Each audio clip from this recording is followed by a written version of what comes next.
The Girl Scouts Canoe Trip, Chapter 22, The Tennis Tournament. "What luck!" cried Ruth, exultantly, as she stood before the big white card on which the contestants in the tennis tournament were lined up. "Why, whom do you play first?" asked Doris, leaning over her shoulder. "Alice and Stanley," she replied. "So I guess there is no doubt that Jack and I will reach this second round."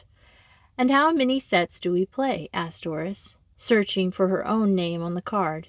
"It's the best out of 3, except for the finals. Then the best out of 5. "Well, we won't worry about the finals, will we, Roger?" She turned smiling towards her partner, who was standing just behind her. "No, I think David Connor and Ethel Todd will knock us out in short order." "Oh, look," interrupted Ruth. "Poor Marge has to play Miss Phillips and Mr. Remington first. Tough luck." "What's this I hear?" asked Marjorie, just coming into the hall. Ruth repeated her announcement, and Marjorie contemplated the schedule mournfully. She feared that she would be put out in the first round unless her partner, Griffith Hunter, were a perfect genius at the game. "But you can't expect to win everything," said Ruth. "You're pretty sure of the canoe meet."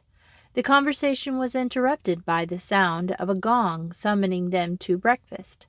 They all turned to answer its welcome call immediately. "I suppose you've all read the schedule," said Mr. Andrews, when they were seated round the table. Mrs. Andrews pulled the name out at random, so there can be no dissatisfaction.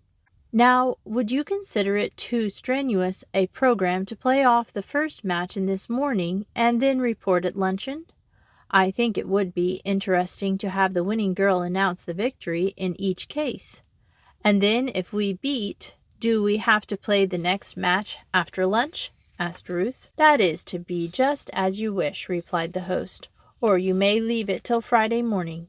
The meal was eaten amid confusion of questions and answers, everyone asking everyone else whom they played first, and instantly forgetting the answer. "I wish we could begin right after breakfast," said Ruth. "I hate to waste time digesting a meal." "Aren't we lucky that it's clear out?" observed Jack. "Another day of suspense would be agony." As soon as breakfast was concluded, all the young people except Ruth and Jack established themselves on the porch. But this energetic couple were so restless that in order to pass the time more quickly, Jack suggested a walk to the garage to see how the repairs on Harold's car were progressing. "Do you think we stand a chance of winning?" asked Ruth, as they made their way along the winding driveway. "I don't mean the first round, but the finals." "I don't know," replied her companion. "I've never seen lots of those people play." "It hardly seems fair for Mr. Remington and Miss Phillips to go in on it, does it? Still, so long as they did, it is good luck to have Marge and Mr. Hunter up against them for the first thing.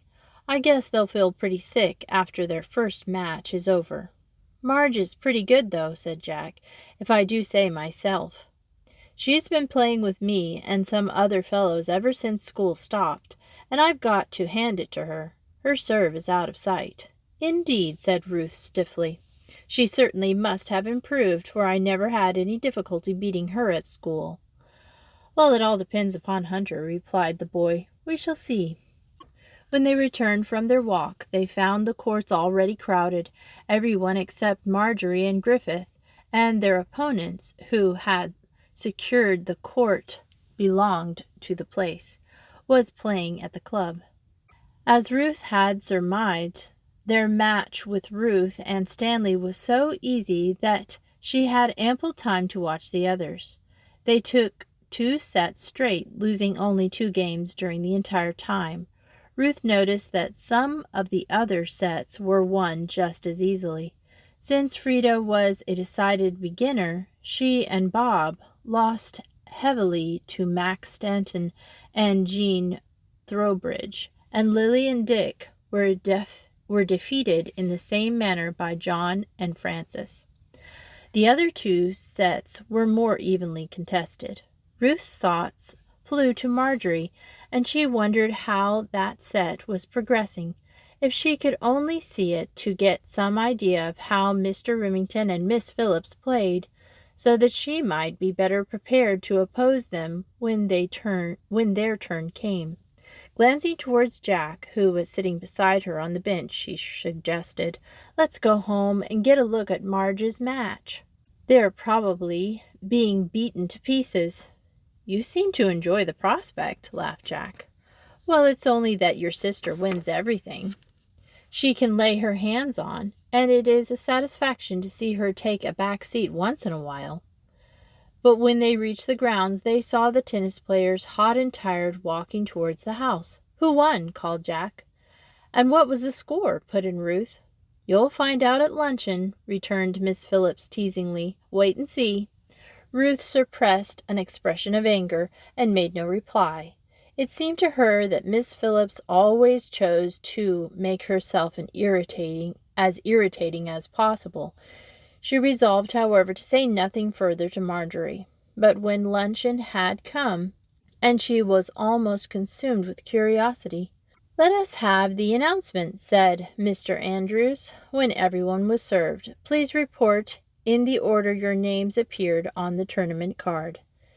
6062, announced Ruth triumphantly, secretly delighted with her name, led the list. Frances Wright and Ethel Todd each reported somewhat similar victories, and then the two Trowbridge girls, who had been invited for luncheon, reported their successes, while everyone was looking for Miss Phillips to report her scores, and their great consternation came when Marjorie Wilkinson stood up.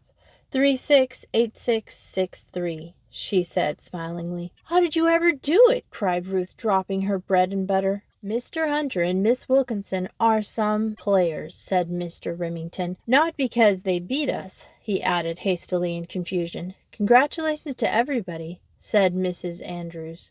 "I think you all did well." "And are any of you anxious to play this afternoon?" asked their host. "Not I," sighed Marjorie. "I'm all in." "I'd like to," said Ruth. "At least, if it suits Frances and John." "Perfectly," replied the girl.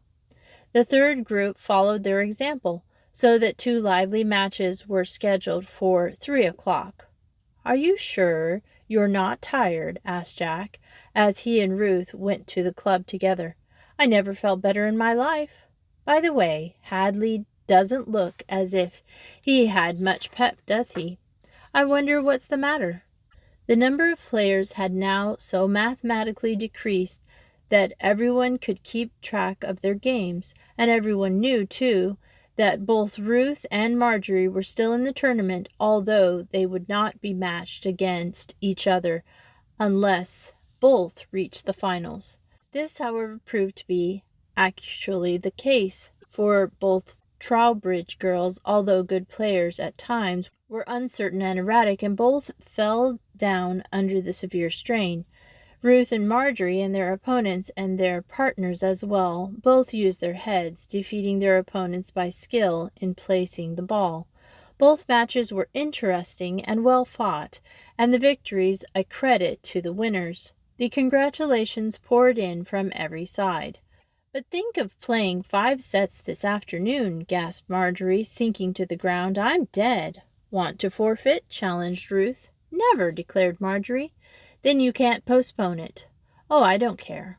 We'll do the best we can, won't we, Mr. Hunter?" "Indeed we will," replied the young man earnestly. Ruth would have preferred to play the match on the club courts, where everyone in Silverton might be privileged to attend, but Marjorie's request for the use of the private court had already been granted.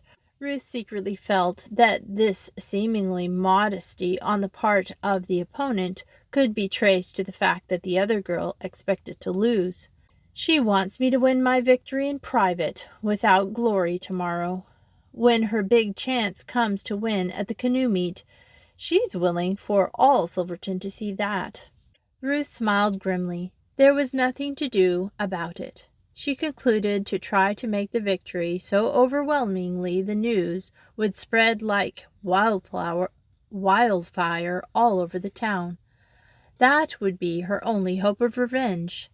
The contestants were surprised, however, to see a large group of spectators gathered round the court at 3 o'clock, when the match was scheduled to begin. It was evident that Griffith Hunter and the Trowbridge sisters had talked widely of the event, for all parts of Silverton were represented among those present. It seemed rather unfortunate to Marjorie to be obliged to play against her brother, for he not only knew most of her strokes, but he never had any difficulty in returning her serve. But on the other hand, Marjorie was just as familiar with Jack's method of playing. The court, though a splendid one, was half protected from the sun at that time in the afternoon by a stroke of good luck. Ruth won the right to make her choice and naturally selected the shady side. So much, she thought, depended upon the opening games.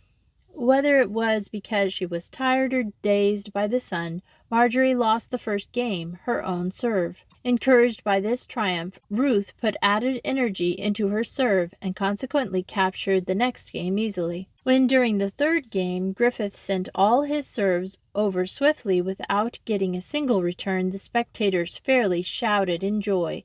It was not difficult to see which was the more popular girl. The enthusiasm for their opponents only made Ruth and Jack play all the more swiftly. Indeed, it seemed for a while as if Marjorie and Griffith were not trying.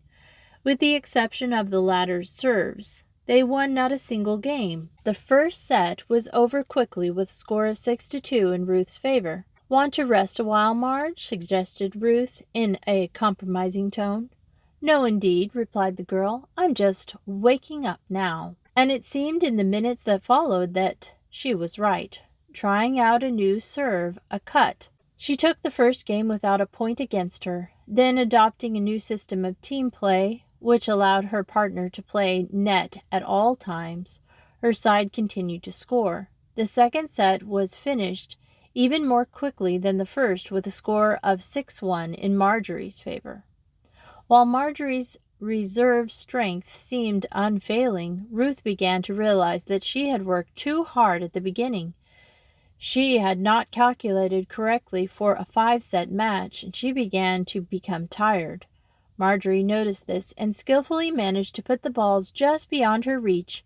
Jack attempted several times to cross the court and get those his partner missed, but this move proved disastrous in each case, for Griffith returned the ball to an empty court. As Ruth had dreamed, the defeat was overwhelming, but not for Marjorie. The score of the third set was 6-1, and of the final set 6-0. "I guess you're sorry now you didn't play at the club," whispered Ruth, as the players made their way towards the spectators. But Marjorie made no reply. Chapter 23, the last chapter, the canoe meet.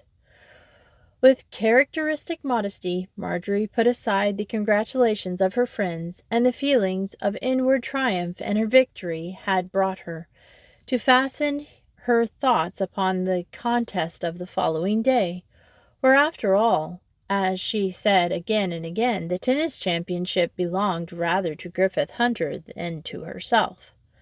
"I suppose if he had played with Alice or Frida or me," teased Lily, as the girls were getting ready for bed, "that he would have won just the same." "No doubt. Oh, Lil, suppose it should rain tomorrow." "Oh, it wouldn't dare do it again." "My, but wasn't it lucky that it did on Wednesday?" "It certainly was." "Marge," said Lily, "did Jack tell your parents to put a detective work searching for the old man?" "No," replied Marjorie quietly. "I told him not to tell them anything about it, for I caught the man myself." "You?" cried Lily. "But how?" "Shh! I don't want anybody to hear. But since you're going to spend the night with me, I'll tell you the whole story now, just as I have figured it out. But don't tell a soul. I never even said anything about it to Frida. I'm going to tell Jack when we get home, and he promised to say nothing about it till then." "Why is it a secret?" "Yes," answered Marjorie. "Listen."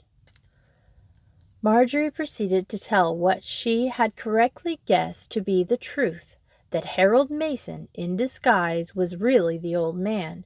She described his appearance and showed the gray hair.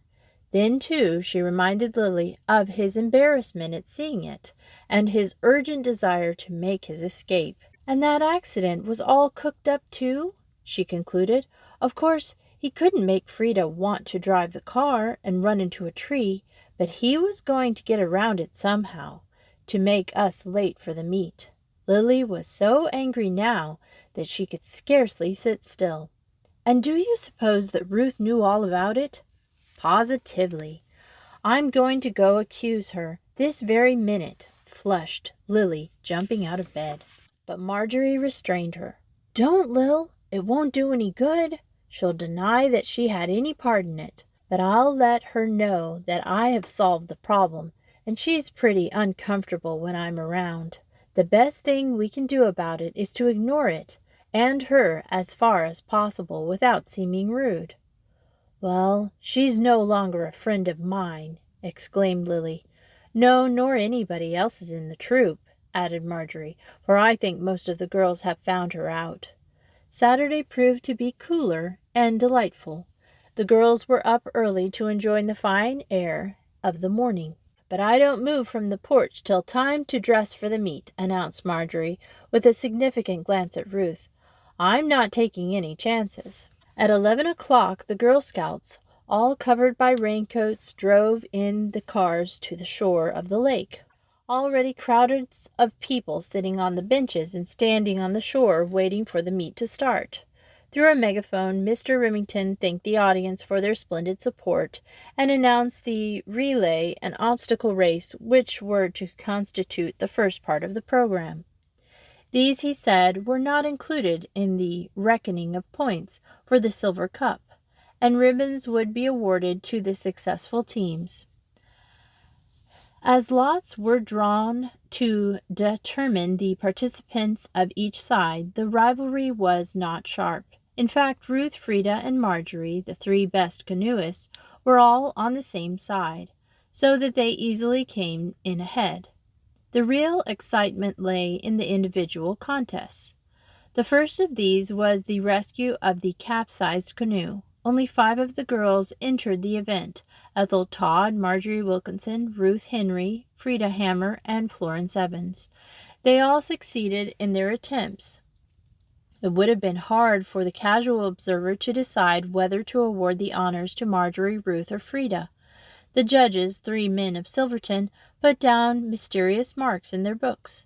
A short intermission of rest was granted, and the contestants before the final event, the individual canoe race. All of the girls had agreed to enter, although several of them, Doris and Lily and Alice Endicott, for example, knew that they stood not the slightest chance of winning.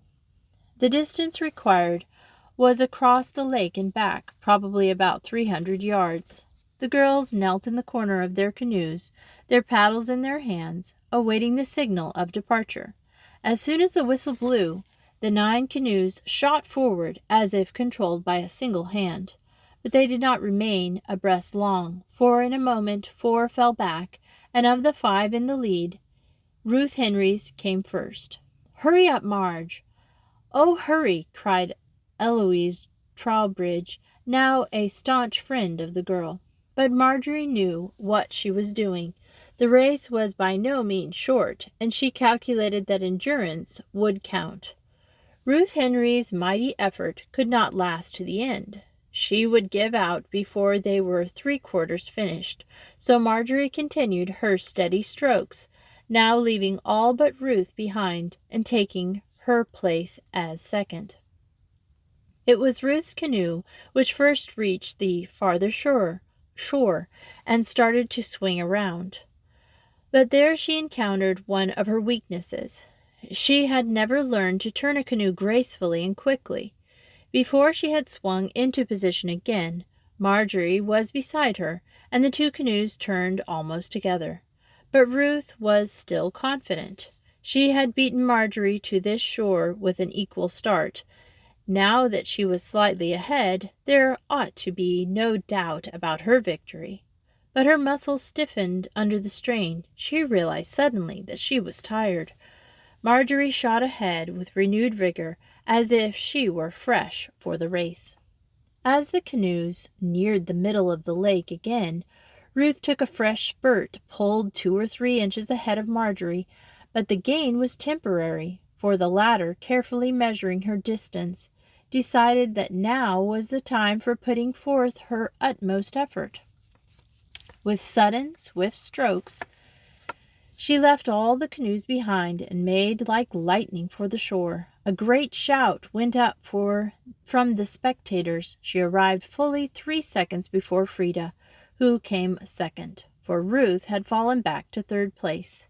In a moment, Mr. Andrews was calling for Marjorie and holding up this silver cup. The girl, out of breath, but smiling happily, advanced to accept the award with a bow of acknowledgment. The meet was over. Turning around to look for Lily, Marjorie almost jumped into the Trowbridge girls, awaiting anxiously to be the first to congratulate her. "And Mother and Father want you to spend the week in August with us," said Jean as she took Marjorie's arm, "so you can take part in the big carnival. Can you?" "I'd love to," cried Marjorie, catching sight of Ruth's envious face behind her. Surely the girl was being punished now in the bitterest way possible to see Marjorie surrounded by the honor and social distinction that she coveted for herself. The Trowbridge girls and Griffith Hunter were the only outsiders at the banquet that evening. But it was a festive occasion. The table was laden with flowers, and 10-course dinner was served noiselessly and beautifully. On one side of Marjorie sat John Hadley, on the other near her friend Griffith Hunter, and she could not tell which was the more entertaining. Suddenly, at the end of the salad course, a piano in the living room struck up a wedding march, and the guests all stopped eating to behold little Dorothy Trowbridge, a tiny tot of about 4 years of age, appeared dressed in a filmy costume. She went towards a side table, upon which Mr. Andrews lifted her, and in her clear childish voice she said, "I am here to tell you that Mr. Remington and Miss Phillips are going to be married." Amid the exclamations of the whole party, the blushing captain held up her left hand to display a beautiful diamond ring, while Mr. Remington bowed in acknowledgment of the congratulations that poured in from all sides. "But we'll lose you at Miss Allen's," wailed Marjorie in distress. "But not as scout captain," replied Miss Phillips, "for I promise to take Pansy Troop to the official scout camp next summer, and I mean to do as I said." "Thank goodness for that," breathed Lily in relief. The end. That was a long book, but pretty good. And the next book we're going to read on Wednesdays will be a book about a woman who's a pioneer, and she goes off into the country to become a landowner. She's a widow, and it's pretty interesting because it's a true story. So join me next Wednesday for that, and thanks for listening to Miss Retro Reads.